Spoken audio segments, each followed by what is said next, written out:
Hello दोस्तों। आज का हमारा टॉपिक है पीपैप, प्रोडक्शन पार्ट अप्रूवल प्रोसेस। ये हमारा डॉक्यूमेंट है जो कि आईएटीएफ के रिक्वायरमेंट है। एआईजी ने इसे लॉन्च किया था।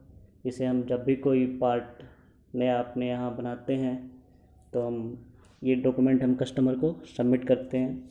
आइए देखते हैं इसको कब बनाते हैं, कैसे बनाते हैं, क्यों बनाते हैं और इससे हमें क्या बेनिफिट्स है, ये सारी चीज़ देखते हैं। जैसे आप देख रहे हैं हिस्ट्री ऑफ पीपैप, ये प्रोडक्शन पार्ट अप्रूवल प्रोसेस। ये जो क्लॉज नंबर 8.3.4.4 में आईएटीएफ के रिक्वायरमेंट में, ये हमारा क्लॉज नंबर इतने में ये रिक्वायरमेंट है, आईएटीएफ का रिक्वायरमेंट है। और ये लॉन्च हुआ था एआईएजी के द्वारा। इसका पहला एडिशन 1993 में आया था, 1995 में सेकेंड एडिशन और थर्ड एडिशन 1999 में और फोर्थ एडिशन 2006 में, जो कि अभी करेंटली हम यूज कर रहे हैं। पीपैप की रिक्वायरमेंट कब होती है? जब हम नए पार्ट डेवलप करते हैं, कोई हमारी इंजीनियरिंग चेंज आ जाती है, या फिर कंस्ट्रक्शन मटेरियल में जो भी हम चेंज करते हैं तब, या सप्लायर सोर्स हम चेंज करते हैं तब, या फिर पार्ट प्रोसेस को चेंज करते हैं तब, या फिर लोकेशन चेंज करते हैं तब। और ये पीपैप क्या है? ये standardise process in the automotive and aerospace industries that help manufacture and supplier communication and approve production design and process before, during and after manufacturing. ये क्या कर, ये कम्युनिकेट करता है एक दूसरे के बीच, सप्लायर और मैन्युफैक्चरर के बीच, कि ये प्रोडक्शन डिजाइन और प्रोसेस को हम मैन्युफैक्चरिंग के टाइम हम कैसे बनाएंगे इसे। और ये हम अपने कस्टमर को बताते हैं कि हम इस डॉक्यूमेंट के थ्रू कि मैंने आपकी दी हुई रिक्वायरमेंट को सारी चीज़ें समझ गए हैं, जो कि हम लिखित रूप से आपको रिप्रेजेंट कर रहे हैं कि आपकी क्वालिटी को, आपके रिक्वायरमेंट को फुलफ़िल कर सकते हैं। ठीक है। और ये जो आपको देख रहे हैं इतनी सारी 18 डॉक्यूमेंट्स बनाते हैं, 18 डॉक्यूमेंट्स बनाते हैं। 19वां डॉक्यूमेंट नहीं होता है, वो 19वां अलग से एक डॉक्यूमेंट बनता है जो कि बल्क मटेरियल के लिए। तो अगर आपसे कहीं भी इंटरव्यू में पूछा जाए कि कितने डॉक्यूमेंट होते हैं तो 18 ही बताएं। 19वां कोई डॉक्यूमेंट नहीं होता है, वो अलग टाइप का पीपे बनता है जब कोई बल्क मटेरियल में बनता है। ठीक है। तो ये सारे जितने भी आपके एक एक करके आपको जो दिख रहे हैं, जितने भी 18 डॉक्यूमेंट है, ये कैसे बनाते हैं, क्या है ये सब, इसको देखते हैं आगे। ये डिज़ाइन रिकॉर्ड, जब भी हम कोई भी नया पार्ट डेवलप करेंगे तो उससे सबसे पहले क्या, हम डिज़ाइन रिकॉर्ड बनाते हैं।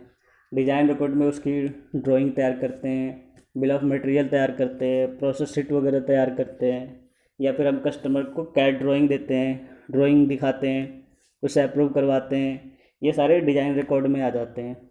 और ऐसे बहुत सारे कस्टमर है कि वो खुद ड्राइंग प्रोवाइड करवा देते हैं, तो ये हमें करने की ज़रूरत नहीं होती है, बस हम उसे उसको फॉलो कर लेते हैं। ठीक है।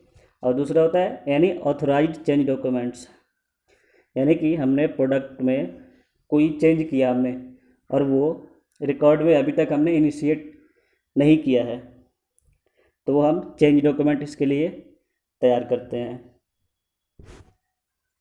अगला है हमारा इंजीनियरिंग अप्रूवल व्हेन रिक्वायर्ड।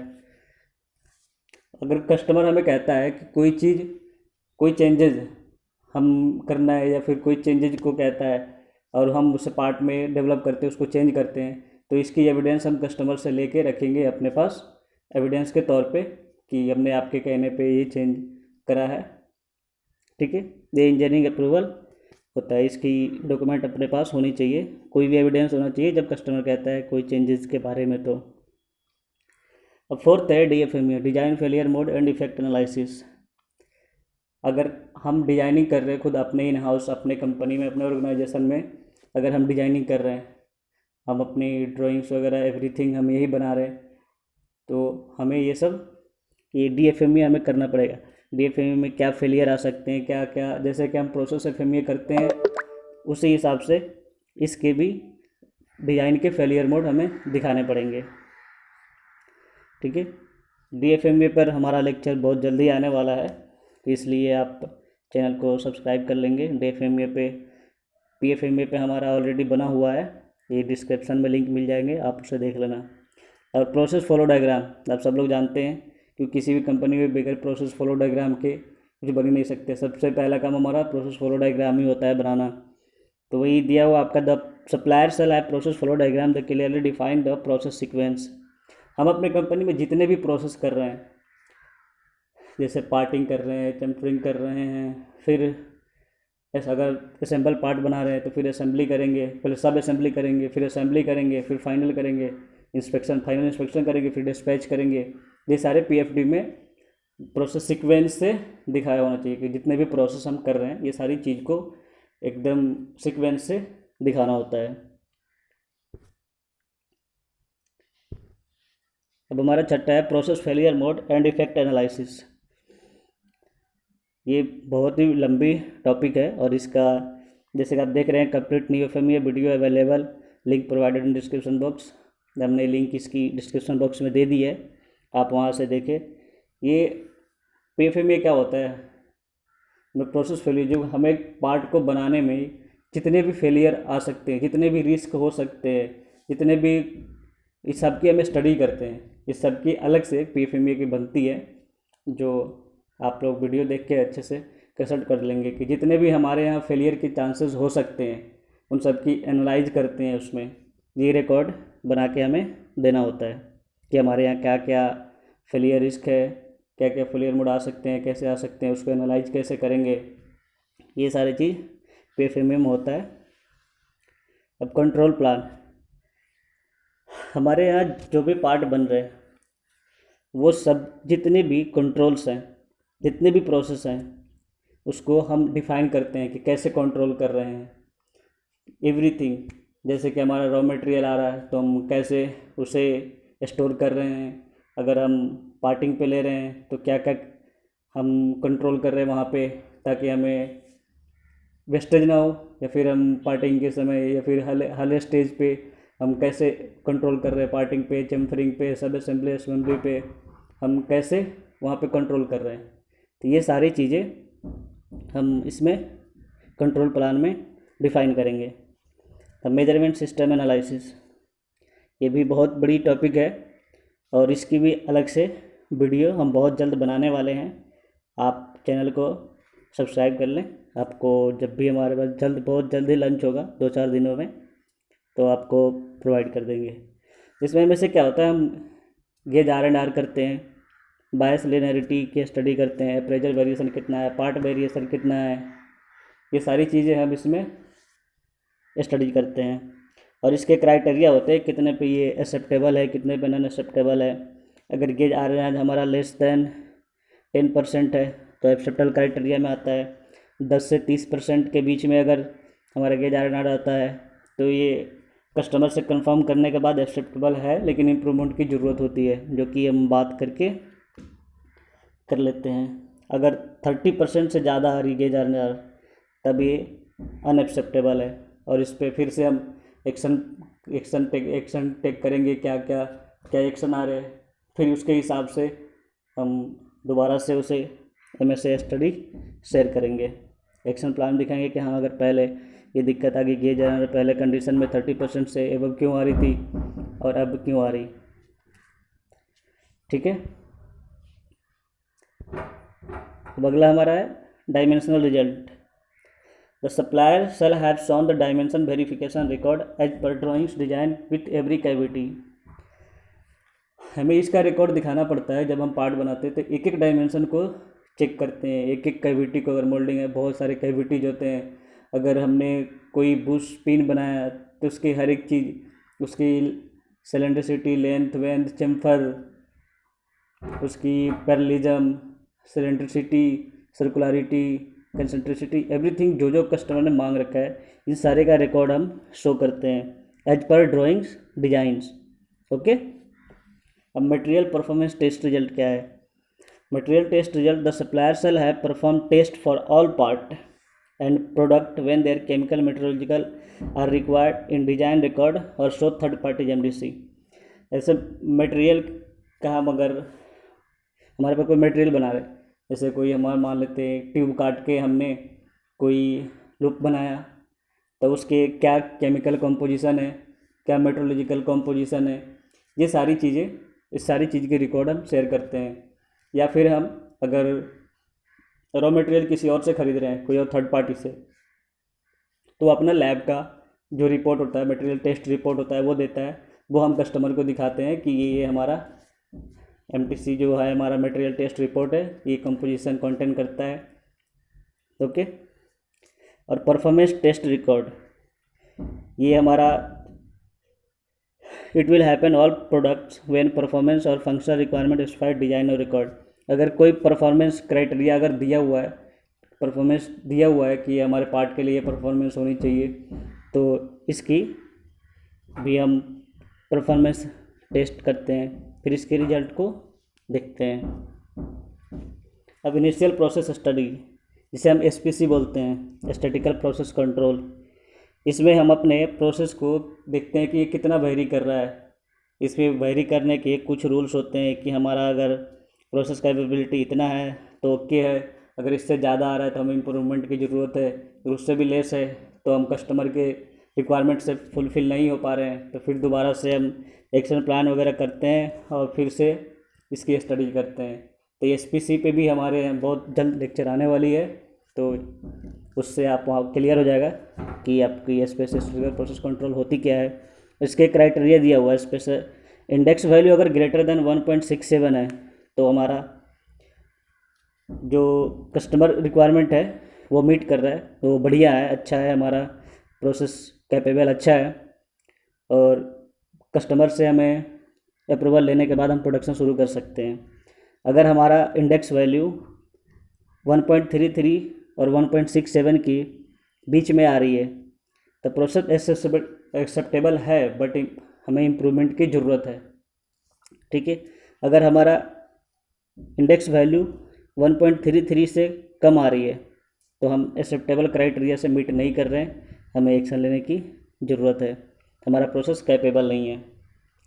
अब क्वालिफाइड लेबोरेटरी डॉक्यूमेंटेशन, ये सप्लायर के पास कोई भी अगर वो लैब से टेस्टिंग करवा रहे हैं या फिर कैलिब्रेशन करवा रहे हैं तो उसका सारी चीज़ अवेलेबल होनी चाहिए, और सर्टिफाइड NABL सर्टिफाइड होना चाहिए हमारा जो टेस्ट हाउस है। अगर इन हाउस है तब तो हम खुद अपना अरेंज करेंगे, अगर बाहर से है, अगर हम गेज वगैरह बाहर से कैलिब्रेट करा देते, कैलिब्रेशन सर्टिफिकेट वगैरह हमें रखना पड़ेगा, वो ये दिखाना होता है हम। और आगे अभी देखेंगे कि जो भी हम इंस्ट्रूमेंट, जो भी हम गेज यूज करते हैं उस पार्ट को बनाने के लिए, तो उसकी सर्टिफिकेट्स वगैरह भी शो करने होते हैं। अब अपीयरेंस अप्रूवल रिपोर्ट, अगर हमारा कोई पार्ट बना रहे हैं उसके अंदर में अगर कोई इंटीरियर हम कोई फिनिशिंग दे रहे हैं, पेंट करके दे रहे हैं, या फिर वो टेक्सचर है, ग्लॉस है, जैसे मान लेते हैं हम कोई बुस्सी बना रहे हैं उसके ऊपर प्लेटिंग दे रहे हैं, तो प्लेटिंग हमें चेक करना होता है उसका अपीयरेंस कि ठीक से है या नहीं। या फिर हम मान लेते हैं कि गाड़ी की बॉडी भेज रहे हैं, या कार की हम ऊपर की बॉडी भेज रहे हैं, कार्कस भेज रहे हैं, तो उसका सारी जो फिनिशिंग जो पेंट होती है वाइट ग्रे जो भी, वो अगर ग्लॉसी कर रहे हैं तो वो अच्छे से ग्लॉसी होना चाहिए। अपीयरेंस मतलब आँखों से देख के उसे बस जस्टिफाई करके रिपोर्ट बनाते हैं कि हाँ हमारे एंड पे सही है, तो ये अपीयरेंस अप्रूवल रिपोर्ट है। इन सब का हम आपको फॉर्मेट दे देंगे, हमें कमेंट में जिनको चाहिए होगा कमेंट में लिखना है अपीयरेंस अप्रूवल रिपोर्ट कैसे बनाते हैं, हम एक्सेल कॉपी आपको प्रोवाइड करवा देंगे। अब सैम्पल प्रोडक्ट, ये सैम्पल प्रोडक्ट कर कस्टमर हमें सबमिशन रिक्वेस्ट देते हैं कि हाँ हमें पार्ट इतने बनाओ और इतना हमें सबमिट करो, हम ट्रायल करके देखेंगे पार्ट का, फिर उसके बाद आगे। तो सैम्पल प्रोडक्ट हमें मान लेते हैं कि मैं बोलता है कि 500 पार्ट बनाओ जिसमें से 100 पार्ट हमें ट्रायल के लिए भेज दो, तो हम उसे ट्रायल के लिए भेज देते हैं। तो ये था sample product. Master sample, master sample क्या है, जब हम पीपैप कर रहे होते हैं या फिर पार्ट की इनिशियल प्रोडक्शन कर रहे होते हैं तो उस समय हम हर स्टेज पे, हर स्टेज पे, जैसे कि हम हर स्टेज पार्टिंग, चम्फरिंग, सब असेंबली, हर एक स्टेज पे हम कस्टमर से अप्रूव करवा के एक एक मास्टर सैंपल रख लेते हैं। और कुछ ऐसे कस्टमर्स होते हैं जो कि वो कहते हैं उस पे हमें मास्टर सैंपल पे उनके साइन की ज़रूरत होती है। अगर आपके कस्टमर कहता है कि नहीं आप साइन वाले को ही प्रेफर करें तो आप साइन करवा लेना। अगर वो कहते हैं कि नहीं कोई बात नहीं है तो फिर ये मैंडेटरी नहीं है साइन, और कस्टमर के रिक्वायरमेंट के ऊपर है। ये हो गया हमारा मास्टर सैंपल। अब चेकिंग एड्स ये है कि हम जो भी गेज इंस्ट्रूमेंट हम प्रोडक्शन के समय यूज करेंगे उनका हमें शो करना होता है कि हम ये डॉक्यूमेंट शो करेंगे। सबके डॉक्यूमेंट बोल रहा हूँ, ये आपके इंस्ट्रूमेंट नंबर गेज नंबर सारे होते हैं, ये दिखाना होता है। इसकी या मैं आप लोग को आप कमेंट में दिखाना ये सब कैसे दिखाना होता है चेकिंग एड्स वगैरह। पीपैप किट मैं आप लोग को दे दूंगा, आप लोग हमें कमेंट में बताना जिनको चाहिए होगा। पीपैप पूरी कंप्लीट कैसे बनाते हैं, कौन कौन से डॉक्यूमेंट, सारी चीज़ें मैं एक्सेल फॉर्मेट आपको दे दूंगा, वहाँ से ज़्यादा क्लियर हो जाएगा चेकिंग एड्स बनाते कैसे हैं। इसमें बस सिंपल यही करना है, वो जो इंस्ट्रूमेंट हम यूज कर रहे हैं उसमें उसका नेम लिखना होता है, दिखाना होता है। अब कस्टमर स्पेसिफिक रिक्वायरमेंट, अब कस्टमर कुछ अलग से आपसे डिमांड कर सकता है कि हमें भैया अपने सप्लायर रिकॉर्ड दिखाओ, पैकिंग स्टैंडर्ड क्या रखोगे आप ये बताओ, आप जो टूल यूज कर रहे हो उसकी मॉनिटरिंग करते हो उसकी रिकॉर्ड दिखाओ, ये सारी चीज़ें हो सकते हैं। और पार्ट सबमिशन वारंट, ये procedure by which the supplier of a part और subsystem gives evidence to the customer that is able to satisfy the requirements of deliver date, quality, process, capability and production date। ये हमारा just एक agreement होता है part submission warrant. ये जब हम सारी ये डॉक्यूमेंट रेडी कर लेते हैं या फिर हम अपने पार्ट की ट्रायल वगैरह कंप्लीट करवा देते हैं तो प्रोडक्शन स्टार्ट करने से पहले हमारा एग्रीमेंट होता है जिसपे दोनों कस्टमर और सप्लायर्स के साइन होते हैं। मैं इसका भी फॉर्मेट आप लोग को दे दूंगा कि कैसे फिल करना होता है, कैसे बनाना होता है, ये सारी चीज़ें पार्ट सबमिशन वारंट को कैसे बनाते हैं। ठीक है। बल्क मटेरियल, ये बल्क मटेरियल एक हमारा ये अलग से होता है, ये बिल्कुल ही अलग थिंग है।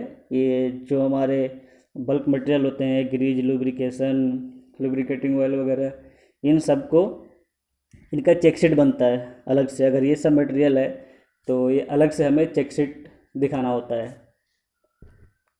ठीक है। और हमारा जो पीपैप होता है इनके 3 स्टेज होते हैं, एक फुल अप्रूव्ड, एक इंटरिम अप्रूव्ड और एक रिजेक्टेड। किन केस स्टेज में फुल अप्रूव्ड होता है, किन केस में इंटरिम अप्रूवल है और किन केस में रिजेक्ट है। अब पीपैप के हमें पता ही है 5 लेवल होते हैं, एक पहला लेवल 1 2 3 4 5। हमें कस्टमर जो है किसी भी लेवल का हमसे डिमांड कर सकता है। तो अगर कस्टमर हमें सिर्फ कहता है कि पीपैप हमें प्रोवाइड करो, अगर कुछ मेंशन नहीं करता है तो हम बाय डिफ़ॉल्ट लेवल 3 प्रोवाइड करवा देते हैं। लेवल 1 में क्या होता है, पार्ट सबमिशन वारंट जो होता है हमारा, जस्ट पार्ट सबमिशन वारंट में जितने भी डिटेल्स है भर के हम एग्रीमेंट कर लेते हैं, उसको सबमिट कर देते हैं। Only part submission warrant submit कर देते हैं और हम अपना काम आगे बढ़ाते हैं। और लेवल 2 में क्या होता है, पार्ट सबमिशन वारंट और प्रोडक्ट सैंपल दोनों, पार्ट सबमिशन वारंट और जो प्रोडक्ट का सैंपल है और लिमिटेड सपोर्टिंग डाटा जैसे कि डायमेंशनल रिजल्ट, लेआउट इंस्पेक्शन, उससे सपोर्ट करिए जो प्रोडक्ट से सपोर्टेड है। बस ये 2-3 डॉक्यूमेंट दे के हम पार्ट को अप्रूव करवा लेते हैं। लेवल 3 में पार्ट सबमिशन वारंट चाहिए, प्रोडक्ट सैंपल चाहिए और जितने भी सपोर्टिव डॉक्यूमेंट्स हैं वो चाहिए। और लेवल 4 में हमारा पार्ट सबमिशन वारंट होता है और कुछ हमारे ये 18 डॉक्यूमेंट में से कुछ डॉक्यूमेंट्स कस्टमर स्पेसिफाई कर देता है कि भैया ये डॉक्यूमेंट हमें चाहिए, आप हमें प्रोवाइड करवाओ। तो आप हमें जो अपना चेकशीट देगा जिसमें टिक किया हुआ वो डॉक्यूमेंट हमें प्रोवाइड करवा देना है। और level 5 part submission warrant with product samples and complete supporting data available for review at supplier's manufacturing location. और इसे कह रहे मतलब कि पार्ट सबमिशन वारंट भी देते हैं, प्रोडक्ट सैंपल भी देते हैं और सारे कंप्लीट डाटा भी।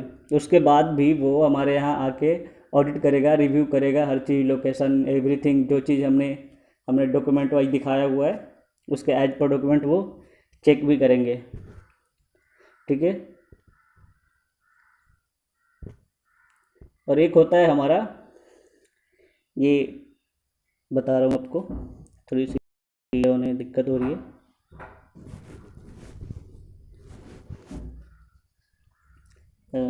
ये जो लेवल की रिक्वायरमेंट क्या क्या होती है और कब कब हम इसे करते हैं, जैसे देखिए ये हमारे है 18 डॉक्यूमेंट्स।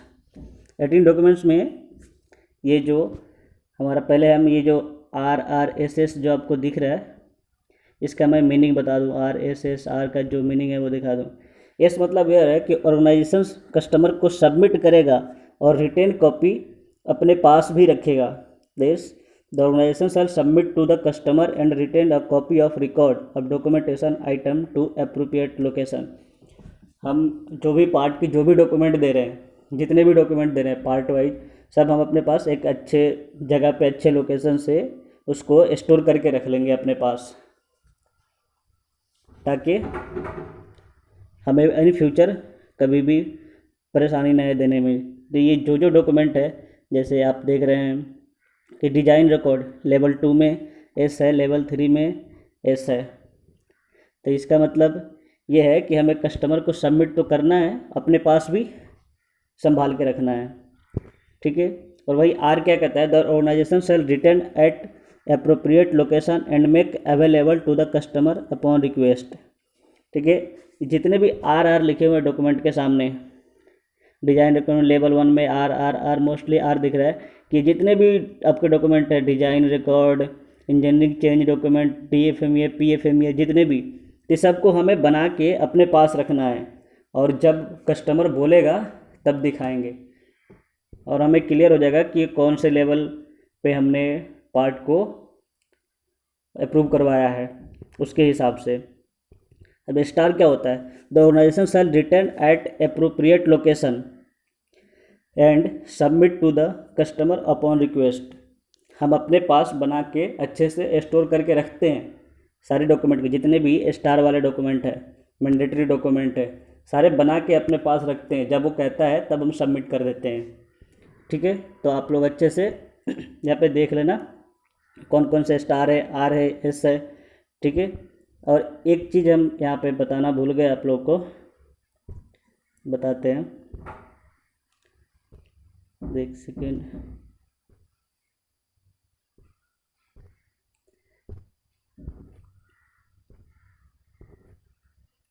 ये जो स्टार मार्क दिख रहा है आप लोग को, स्टार मार्क ये दिख रहा है, यहाँ पे लिखा हुआ है हम लोग ये सोचते हैं कि हमने जो PPAP का डाटा जो हमने सबमिट किया, वो हमें कब तक स्टोर करके अपने पास रखना है।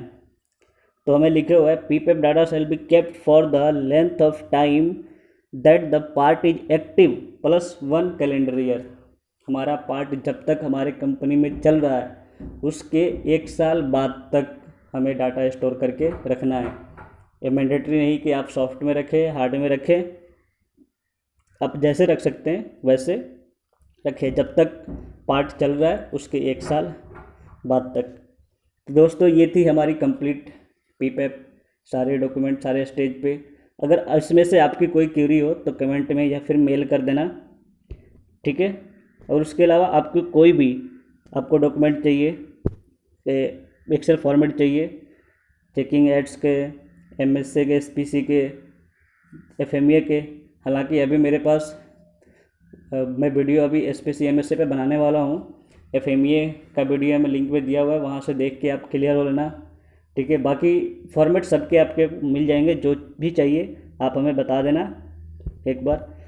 और हमारे चैनल को आप लाइक शेयर सब्सक्राइब ज़रूर करें, क्योंकि मैं अपने फैमिली मेम्बर में पहला टेक्निकल बंदा हूँ, और मैंने क्या क्या परेशानियाँ आती है जब एक बंदा आता है एकदम से टेक्निकल फील्ड में आया और कोई सपोर्ट नहीं, स्टार्टिंग से स्टार्ट करता है, तब क्या क्या प्रॉब्लम आते हैं। ये सारे प्रॉब्लम मैंने फेस करी है, मैं नहीं चाहता आप लोग भी फेस करें, इसलिए सारी चीज़ें जो जो मैंडेटरी चीज़ें मैं आपसे शेयर करूँगा। सो आप हमारे साथ बने रहें। Thank you.